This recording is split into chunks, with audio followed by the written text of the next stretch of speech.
Hey everyone, I've just finished reading a book that truly shook me to my core in the best possible way, and I absolutely have to tell you about it. It's Viktor Frankl's Man's Search for Meaning, and honestly, it's one of those books that sticks with you, transforming how you look at life and suffering. It's not just a book, it feels more like a profound conversation with someone who has seen the absolute worst of humanity and yet emerged with an unwavering belief in the human spirit. Frankl was a psychiatrist and a Jew who, like millions, was cast into the horrific Nazi concentration and extermination camps during World War I, including Auschwitz. Miraculously, he survived, and this book is his incredibly powerful account of his experiences, interwoven with his groundbreaking psychological theory called logotherapy.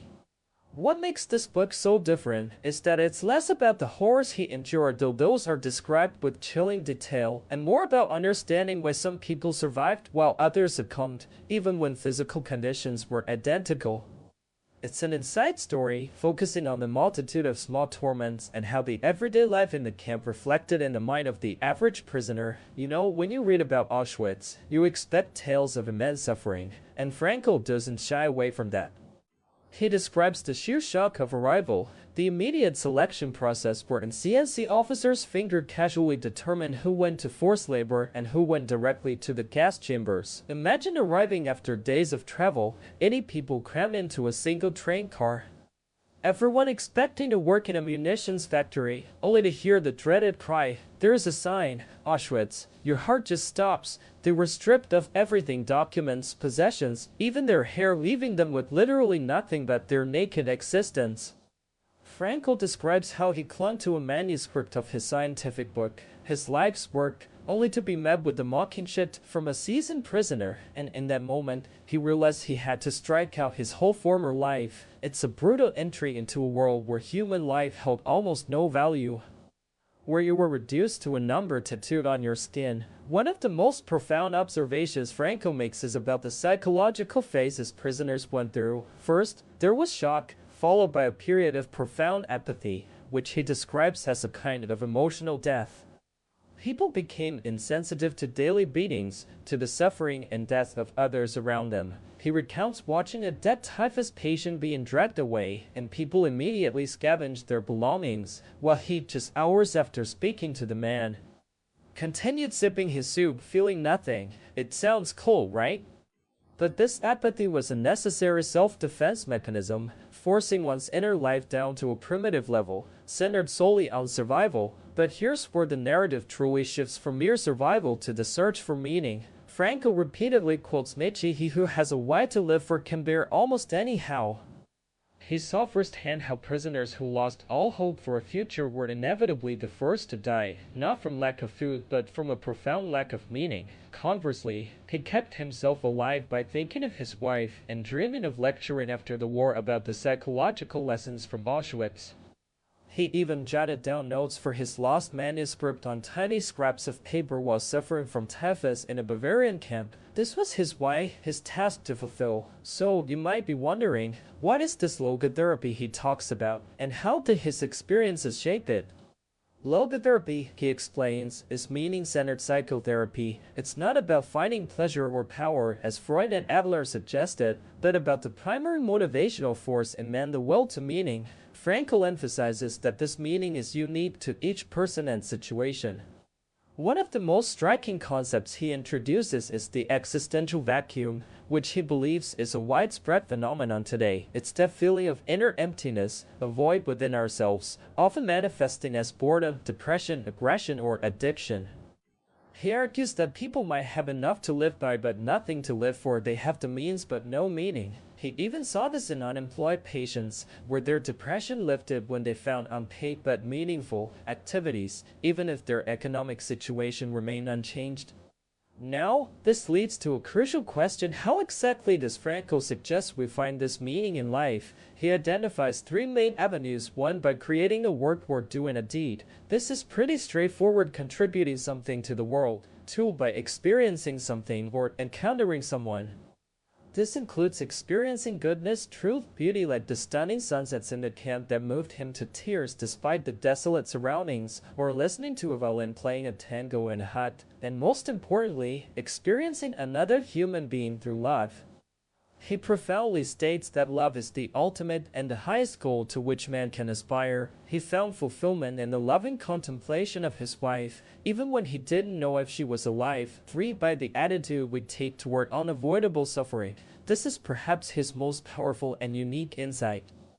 This brings us to another critical point. What about suffering itself? Is it necessary to find meaning? Frankl is very clear on this. He insists that meaning is possible in spite of suffering, but only if that suffering is unavoidable. To suffer unnecessarily, he says, is masochistic, not heroic. When you cannot change a situation, like an incurable disease or the conditions of a concentration camp, you're challenged to change yourself. It's about bearing witness to the uniquely human potential at its best, turning a personal tragedy into a triumph. He recounts the story of an old doctor grieving his wife, and Frankl simply asked him what it would have been like if his wife had suffered his loss. The doctor realized that his suffering was a sacrifice, sparing her that pain, and in that moment, his suffering found meaning. This idea ties into what he calls tragic optimism. It's being optimistic in spite of the tragic dread of pain, guilt, and death. It means transforming suffering into achievement, deriving positive change from guilt, and finding incentive for responsible action in life's transitorance. It's not about being blindly happy, because happiness, like success, cannot be pursued directly. It must ensue as a side effect of dedicating oneself to a cause greater than oneself. You might then ask, is man truly free in such extreme conditions? This is one of the most powerful arguments Frankl makes. He witnessed men behave like swine and others like saints in the camps. He argues that while human beings are conditioned by biological, psychological, and sociological factors, their freedom isn't from conditions, but the freedom to take a stand toward those conditions.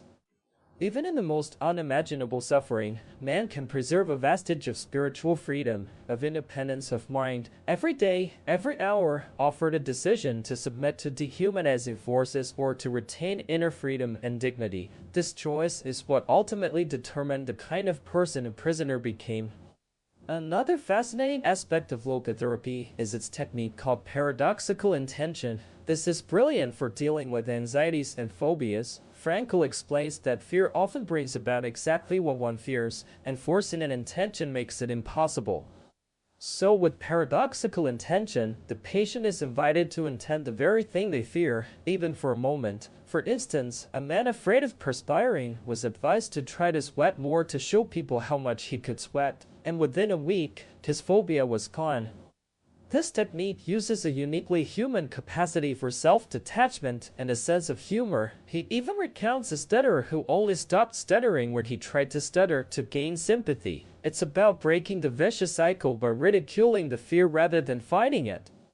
Finally, what about the transience of life? Does the fact that we're all going to die make life meaningless? Frankl says absolutely not. He argues that while potentialities are transitory, once they are actualized, once you've done a deed, loved a love, or bravely suffered, they are rescued and preserved from transitorance in the past. He describes it beautifully. People tend to see only the stubble field of transitorance, but overlook the full granaries of the past where they've stored their life's harvest. This means that older people shouldn't be pitied, but rather envied, because they have a wealth of realities in their past that can never be taken away.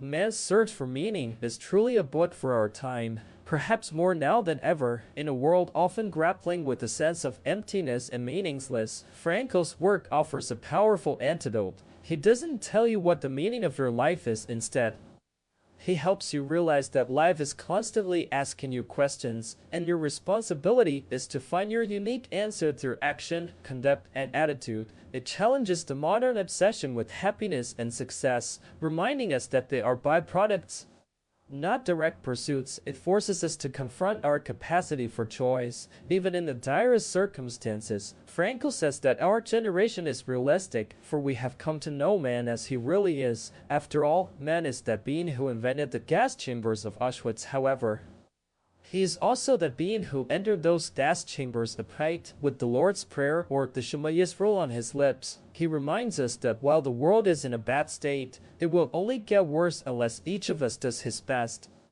This book won't give you a simple step-by-step guide to happiness, but it will give you a profound perspective on human resilience and the enduring power of meaning. It's a call to self-transcendence, to look beyond ourselves and find purpose in serving a cause or loving a person.